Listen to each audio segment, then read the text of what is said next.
Metro or TA or whatever the hell it is.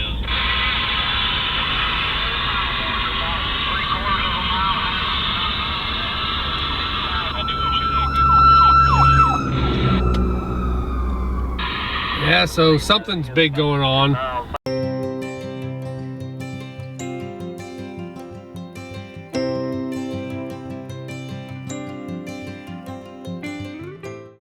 All right, welcome to this week's episode of Luv Subbin. And what are we talking about this week? We are going to be talking about CB radios and whether they're useful when we travel with the Airstream. Yeah, we just completed a 1,000-mile trip from our home in Bennington, Vermont to Charleston, South Carolina, and it came in handy a multiple number of times.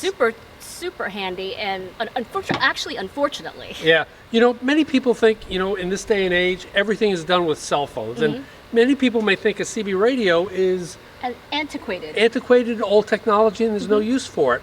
But we're going to show you a number of reasons why it's useful, why you might need one, and why it might be helpful to you in your tow vehicle and in your Airstreaming and RV travels. And also in your personal vehicle as well. Yeah, let's go ahead and get into this episode. We do use a CB radio. We've talked about this before to keep updated, but yeah, the fire trucks are barreling down the breakdown lane. So something major's happened. Our GPS has already detoured us off the road. I'm just wondering if they're detouring everyone at this point, but we'll have to see. Yep. But that's where you can hear the truckers talking about the different routes to take. CB radios to me are a critical part of kit. People say with cell phones now you don't need them. No, there's times like this. Plus it's entertaining too, as I've said before. But they'll tell you occasionally what lane to be in.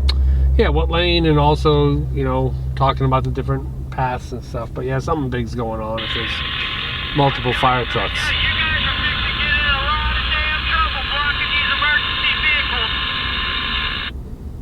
Yeah, so y'all need to stay off the shoulder, man. This is a school bus full of kids down there laid over. Uh-oh. School bus full of kids, they said. What's going on? Is an accident up there? A school bus full of kids has rolled over. Oh, goodness. A school bus full of kids has rolled over. They're putting everything they got out there. Wow. Well, I think they're going to probably detour us off. Yep. They can get that shoulder open. Yeah, they're telling people, okay, if you're going to try to run up that shoulder, you don't want to do that. Get off down there at that 55 or something, that thing's going to be shut down for a long time.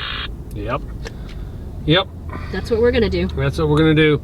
So both times, looks like both sides of the highway are shut down. Yeah, you can see there's nothing going northbound now. So they've shut down both sides of I-77 according to the radio as well. You can see it, so that's pretty clear that both sides. So we'll just have to wait and see this. I think they're probably going to detour us off at this exit here. Yeah, they say the school bus is completely on its side, I guess blocking the road, so yeah, there's nothing they can do. I'm sure they're going to send us off here, so yeah, but apparently there's a lot of injuries, which is really sad. Yeah, it is really sad.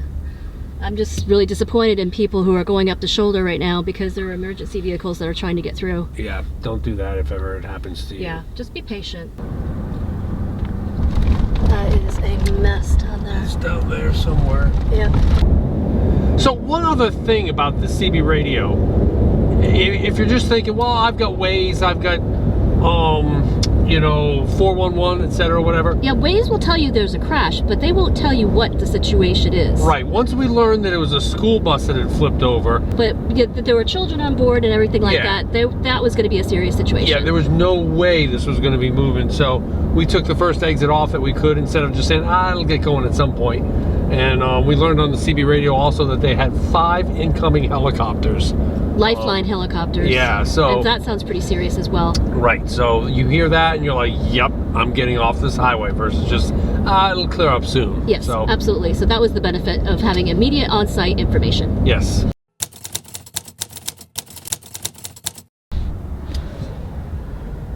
All right, what's going on now? This is ridiculous. This trip is just ridiculous. Some truck is broken down, and of course they break down where you can't pull over.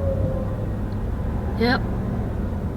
At least we know that. But we know what lane it's broken down. And in your left lane, this truck is actually driving like a half a mile per hour. Yep, there you have it. So, ay caramba. So it's not really a crash. It's truck that's broken down and it can't move too fast. Yep. Just our luck. Yep. Again, it's nice to have the CB radio. All right, the next thing we're going to show you, you might be inclined to hardwire your CB like the truckers of old used to do, but there's one advantage to having a portable one, right? Mm-hmm. Well, they're kind of expensive, relatively speaking, and so if you want to just have one, you can transfer it to vehicle to vehicle. Yep. Let's go ahead and take a look at when that came in handy for us.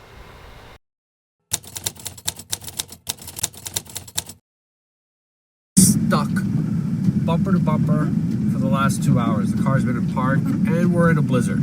Yes. You can kind of see that there. So apparently I've got my handheld CB radio and I've been talking to the truckers and stuff, and they say that apparently 2 semi-trailers at mile marker 105 jackknifed into each other, destroying the trucks. Now what's going on? Well, the plow came through and plowed the right-hand lane. Everybody moved over. Everybody moved over.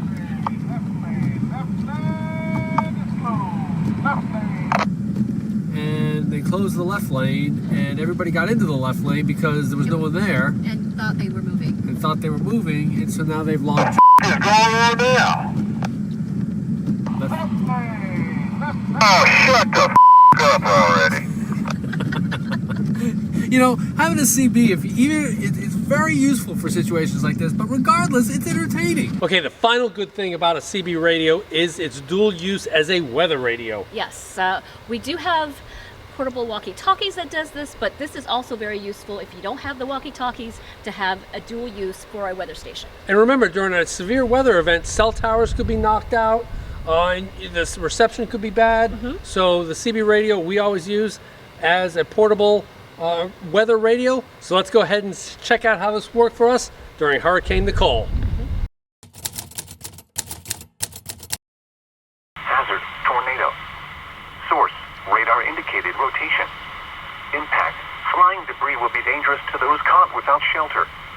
Mobile homes will be damaged or destroyed. If you are outdoors, in a mobile home, or in a vehicle, move to the closest substantial shelter and protect yourself from flying debris. Okay, well there you have it. CB radios in an RV, what do you think? I think they were very useful. I think it tells you what the situation is, and it can also tell you what lane you could be in. Yeah, the CB radios aren't as popular. The traffic is not as heavy as, say, it was in the 1970s with Smokey and the Bandit. And certainly the truckers do not talk back and forth continuously like they used to. But during an accident situation, they do get on the radio and they do try to help themselves out. And that's when it's useful. So if you like this video, give us a big thumbs up. And if you think we've earned a subscription, click to subscribe. And comment below if you use a CB radio while you're towing and how you like it. Because we come out with RV and Airstream related videos just like this one every Tuesday. Thanks for watching.